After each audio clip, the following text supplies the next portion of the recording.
Faut-il supprimer l'impôt sur le divertissement en ville de Lausanne? 14% d'impôt sur les divertissements en ville de Lausanne. Un débat sur lequel les Lausannois se prononcent le 26 septembre, mais qui concerne bien entendu toute la région, car il n'y a pas que les Lausannois qui profitent de l'offre culturelle de la ville.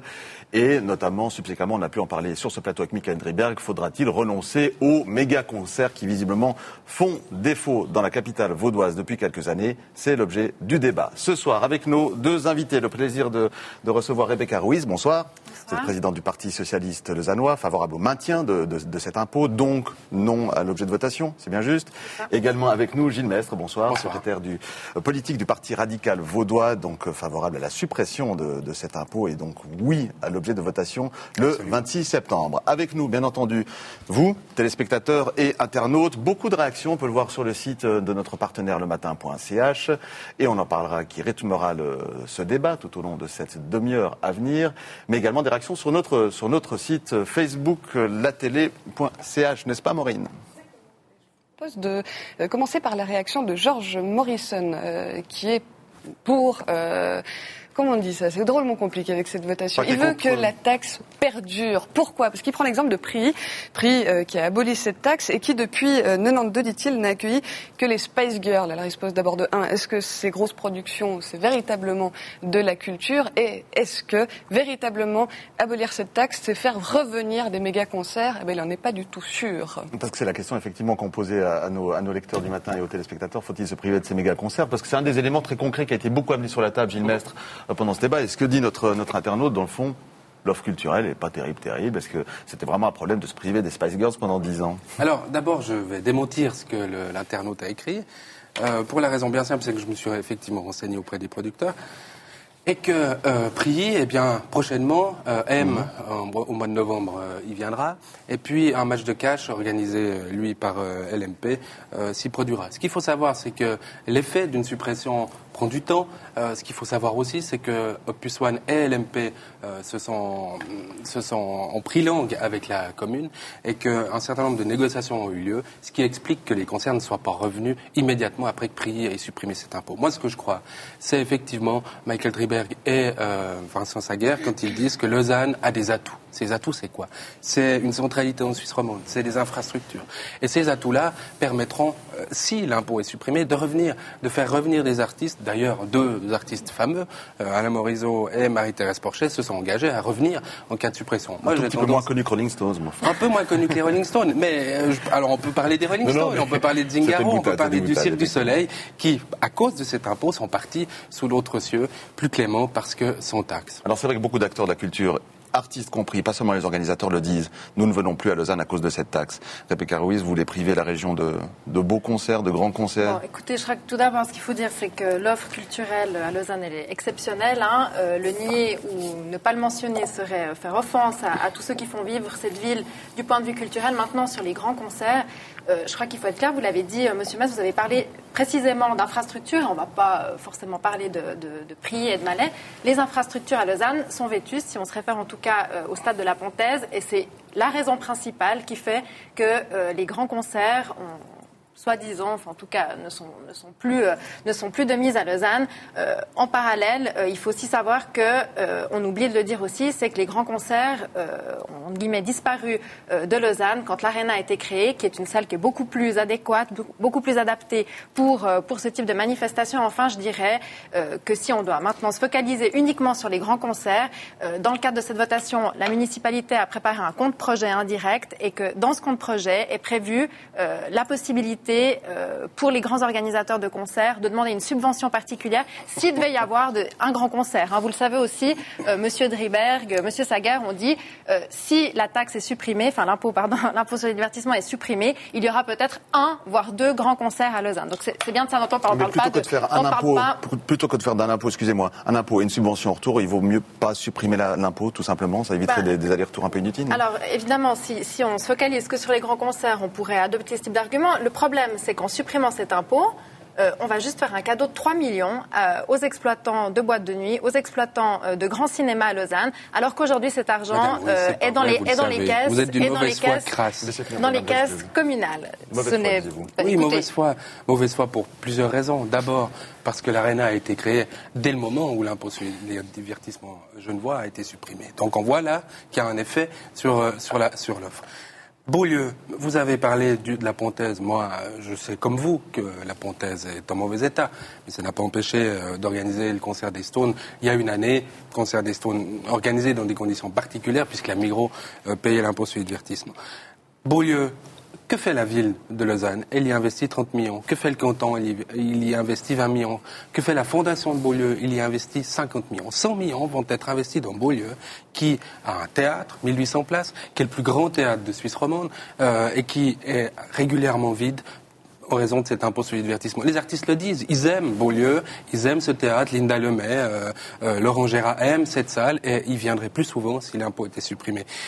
Autre élément, il n'y a pas que les concerts, comme vous le dites, il y a également par exemple les salons à exposition. Moi, depuis gamin, je vais en comptoir, désormais je vais regarder Suisse Expo avec ces vaches qui montent en ville, je trouve ça intéressant. Eh bien, je constate qu'on va investir 100 millions à Beaulieu, mais qu'en même temps on va maintenir un obstacle à la rentabilité de ce lieu, puisque l'impôt sur les divertissements est aussi perçu sur ces salons et ces expositions. Je trouve que c'est pas cohérent de la part d'une ville qui a pourtant une certaine ambition culturelle, une ambition économique, qui veut faire du marketing urbain. Et je crois qu'aujourd'hui, la cohérence, c'est précisément de supprimer cet impôt qui constitue un obstacle. On va parler de la raison d'être de l'impôt lui-même, je pense, d'ici quelques instants, parce qu'on a commencé par les conséquences, mais c'est vrai que les conséquences sont ce qui vous intéresse peut-être dans un premier lieu au sens large, extra-lausannois, parce que vous êtes nombreux à venir profiter de cette offre culturelle, on le disait. Sur les conséquences, il y a de tous les points de vue. Sur le site lematin.ch, Tonton Pépé qui, par exemple, nous dit « J'en ai rien à faire de ces méga-concerts qui ne sont que des pompes afriques ». D'autres sont un tout petit peu plus, raffinés dans leur analyse, comme Boy qui nous dit, alors là on revient sur la question de la rentabilité, si nous voulons, donc supprimons cette taxe, dit-il, et je regarde Rebecca Ruiz, si nous voulons rentabiliser le nouveau stade d'athlétisme prévu pour Athlétissima et quelques rares événements, dit-il, il conviendra justement d'organiser de grands concerts. Rentabilisons les infrastructures que nous avons. Mais je vous réponds ce que je vous ai dit avant, ce qui est dit par l'internaute que vous citez. Si l'impôt... si l'impôt est maintenu, si le compte projet municipal passe, il y aura un moyen de subventionner des grands concerts. Il y en aura 1 ou 2 par année, je le répète. Et il y aura là matière à maintenir cette offre dans le nouveau stade qui sera construit d'ici quelques années. J'aimerais par contre que M. Mest puisse me répondre par rapport à ce que j'ai dit d'emblée, à savoir le cadeau de 3 millions aux exploitants de boîtes de nuit, aux exploitants de cinéma, si l'initiative passe, parce que je crois qu'on est là au cœur en tout cas de notre bataille à nous. Oui. À gauche, à savoir d'un impôt qui est juste. Alors, je vais répondre en 2 temps. D'abord, 1 million pour subventionner les grands concerts. C'est tout de même amusant que depuis 2 ans, vous décriez les organisateurs de concerts comme des personnes qui veulent s'en mettre plein les poches, et tout d'un coup, alors, par un coup de baguette magique du syndic, vous acceptez qu'ils donnent 1 million, qu'ils prévoient 1 million sur 4 ans pour ces personnes-là. Je crois qu'encore une fois, c'est un manque de cohérence de votre part. Deuxièmement, les organisateurs de concerts ont dit clairement qu'ils n'attendaient pas des subventions. Ils attendent simplement une suppression de cet impôt, car les subventions exigeront un nombre de formulaires à remplir considérable, un temps d'attente de la municipalité considérable aussi. La question de Mme Ruiz, excusez-moi, portée sur le cadeau, je cite, de 3 millions fait aux boîtes de nuit. Donc, le compte projet n'est tout simplement pas applicable, en tout cas pas conforme aux manières de procéder dans le milieu des concerts. Deuxièmement, une question des cadeaux. Mais soyons clairs, Madame Rebecca Ruiz, c'est votre seul argument aujourd'hui, c'est de laisser croire que ce sera un cadeau. Moi, ce que je veux faire, c'est un cadeau aux Lausannois. Parce que je suis élu par les Lausannois et je pense aux Lausannois, et c'est eux qui sont touchés par mon mandat. Ce cadeau, c'est tout simplement de ne plus payer 2 fois. Aujourd'hui, les Lausannois payent 2 fois, à travers l'impôt sur le revenu, qui est un des plus élevés du canton, et à travers l'impôt sur les divertissements, à chaque fois qu'ils vont à un spectacle, une manifestation payante. Je crois que les Lausannois aujourd'hui ont le droit de ne plus payer 2 fois, comme tous les autres habitants des villes qui l'ont supprimé. Genève, Berne, Bâle, Zurich et j'en passe.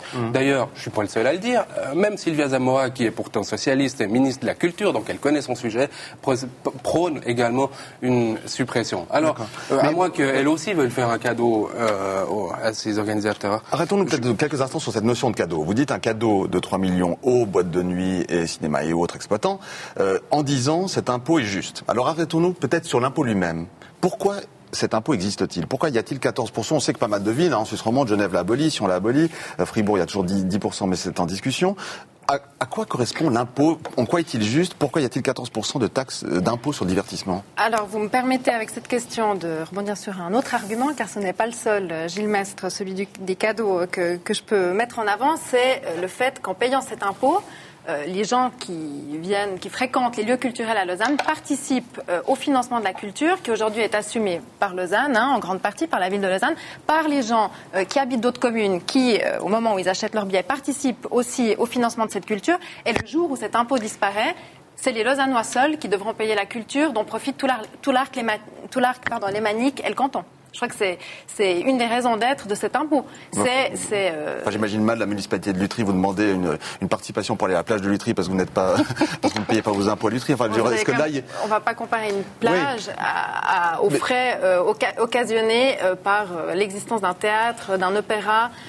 On est d'accord, mais c'est un débat c'est une question qui fait passablement débat sur Internet, notamment Ricounet 43 qui lui dit alors, on devrait pouvoir s'amuser sans devoir toujours sortir son porte-monnaie, ce qui ressort beaucoup, les gens ont le sentiment de devoir beaucoup payer. C'est pas nécessairement toujours bon marché d'aller voir de la culture. Et il rajoute cet impôt, je cite, est obsolète et c'est du racket pur et simple. Alors vous parlez de gratuité d'activités culturelles, il y en a un bon nombre à Lausanne. Et ces activités culturelles gratuites, elles existent aussi parce que cet impôt existe. C'est un impôt. Il sert aussi aux activités culturelles, aux places de garderie, aux logements, aux festivals gratuits. Il y en a un certain nombre à Lausanne, pendant l'été, Lausanne Estival, le Festival de la Cité, j'en passe.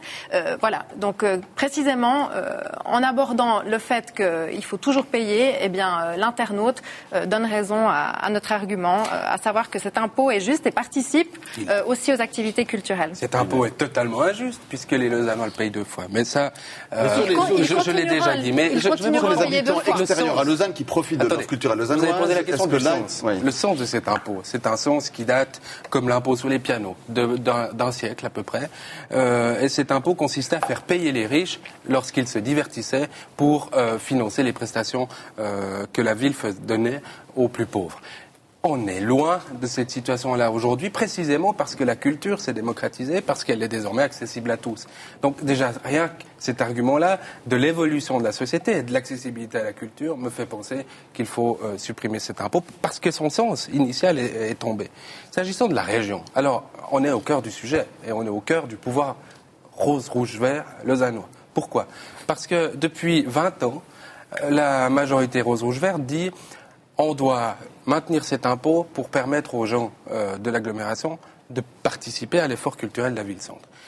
C'est une vision totalement rétrograde que toutes les agglomérations, en tout cas qu'un bon nombre d'agglomérations a dépassé, en se disant, plus comme Lausanne, on décide du contenu culturel et ensuite on fait passer les communes voisines à la caisse. Non, il y a une autre vision, et je l'ai demandé à travers une motion qui demandait un palme culturel, qu'on rénove toute cette vision-là, qu'on fasse en sorte que, plutôt que de jouer les caliméros en disant « on ne nous donne pas assez », eh bien, qu'on travaille ensemble. Mais concrètement, c'est-à-dire qu'il n'y a pas de perte pour Lausanne parce que je ne sais pas. Tout simplement, vous savez, les communes voisines accepteront de donner plus le jour où elles seront partie prenante des décisions faites et prises par Lausanne en matière culturelle. Dès lors qu'on leur dit, écoutez, voilà ce qu'on veut faire, passer à la caisse, je comprends que les communes voisines disent, écoutez, faites-nous participer, ensuite on envisagera de payer. C'est pas un climat très constructif. C'est un changement. C'est un changement de mentalité. C'est un peu moins d'arrogance que les communes voisines attendent pour participer à cet effort.